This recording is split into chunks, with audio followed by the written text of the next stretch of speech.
কি করছিস? কি আছে এতে মামা? হ্যাঁ, মুরগির বাচ্চা কই? ওই দেখো, তাই তো। কত মুরগি এসো না, দেখ খাবার দিয়েছে, ওর মধ্যে বসে আছে, তাই তো।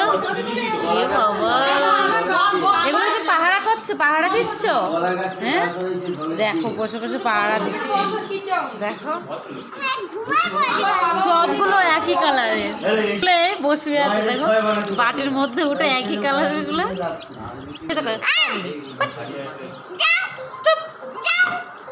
তুই পাহারাদার? ও, ওদের মা নেই, তাই তাই তুমি পাহারা দিচ্ছ? তাহলে কি তুমি ওর মা? তাই তুমি ওদের কি হও?